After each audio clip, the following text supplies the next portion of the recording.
All right, we're gonna pop this piston out from the underside of the car. Wiem czego.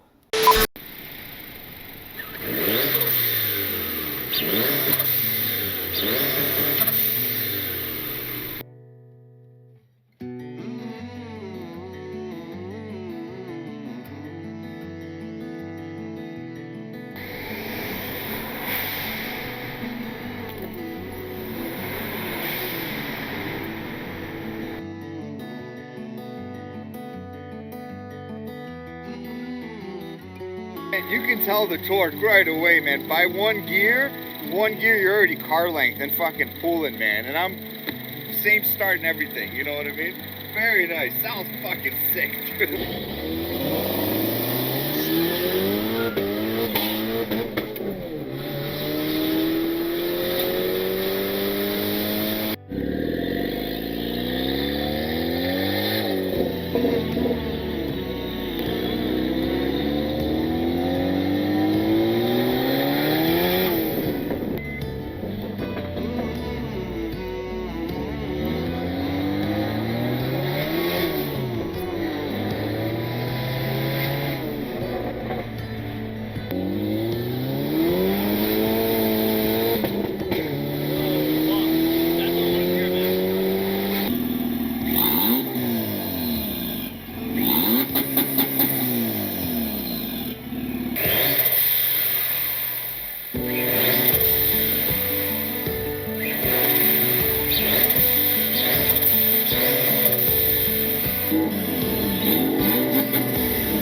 Czekaj, bo idzie. Trzymam go. Ja go pomalutku do góry. Czekaj, bo idzie. Teraz będzie szedł. Trzymam go. Ja go pomalutku do góry.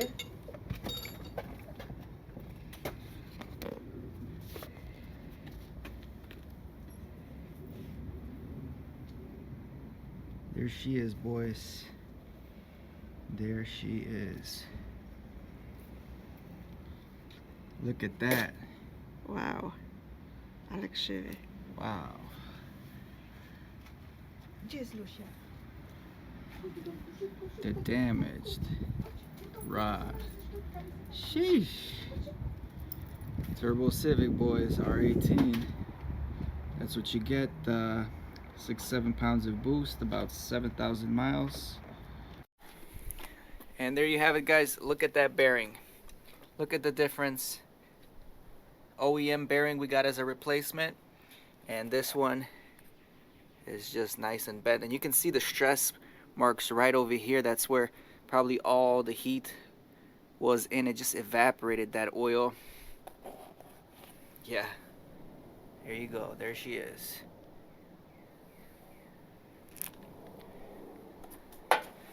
Nice empty hole here. I'm gonna evaluate for damage in the cylinder. Alright guys, so I got the replacement piston with the rings that came on the replacement piston. I got the OEM rings and the rod. The rod is outside. I'm using it to push it in.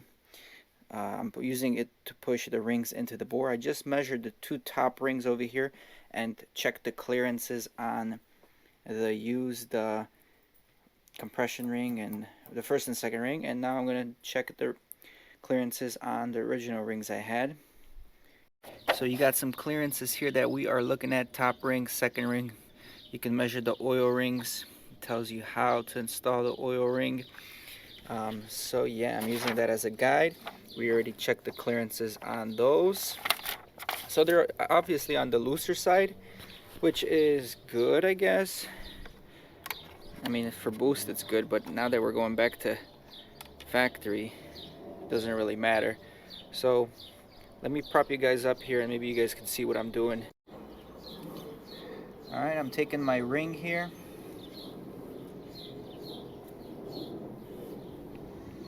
Pop it in the cylinder.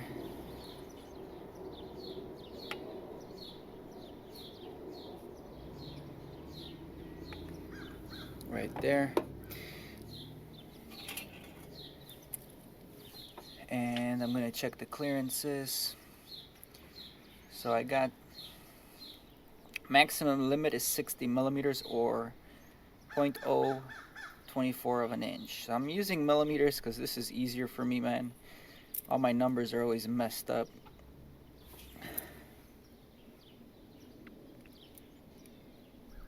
And the 43 millimeters, it fits. It barely fits with some drag. I'm sure the 45 will be too big. Yeah, I can't put the feeler gauge in the little gap of the 45. So that's our maximum clearance there. Pop it in further in the cylinder.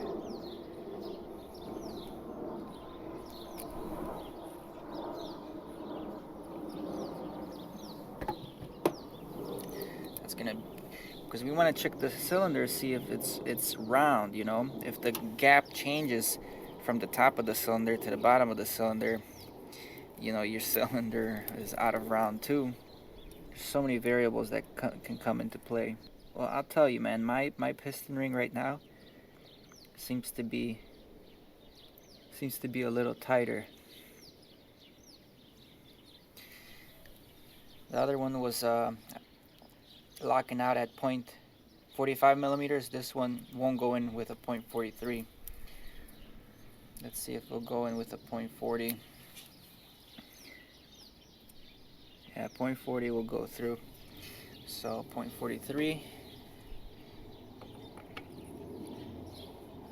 towards the bottom of the cylinder there. Alright, just so I can demonstrate what's happening here is once I put this into the cylinder bore here, it's going to compress, right? Let's say this is it compressed.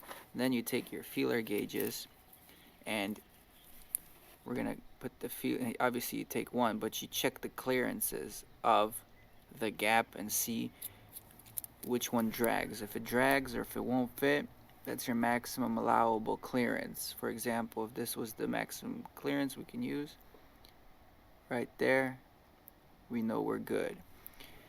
So we checked them all, and it's just about the same, man. So I think I'm gonna run with the OEM rings on the OEM piston for this application and just YOLO it.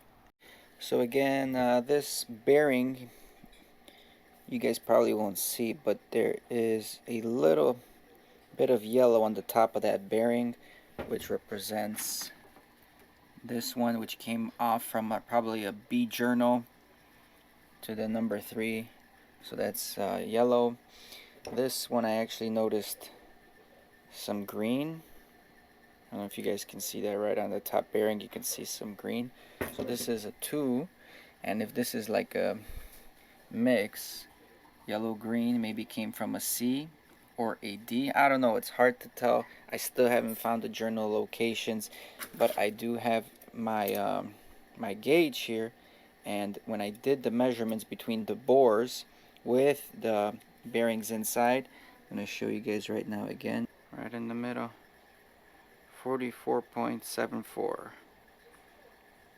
44.9695, 44.95, 44.93. I mean 94. It's pretty close, I'd say, depending where I go. See, 95. So maybe once I'm gonna probably just try to pop this bearing in, and hopefully the clearances are within spec.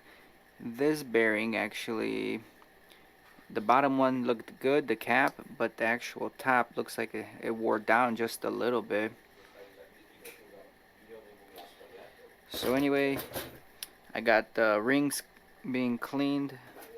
Once the rings are cleaned, I'm gonna install the rings right over here, and the piston should be ready to go back in on the crankshaft.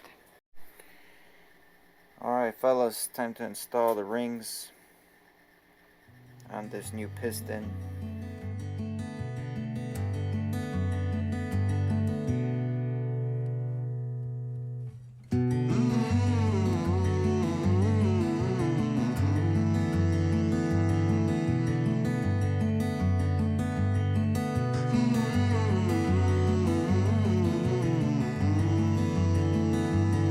Now the middle ring, as you can see the little lip it has on the outside edge. You gotta make sure you find that outside edge, because that's gonna be scraping all the oil. Ring A also goes in a certain way, the top or bottom orientation. So look at the edge of the ring right here and you will see which way it is.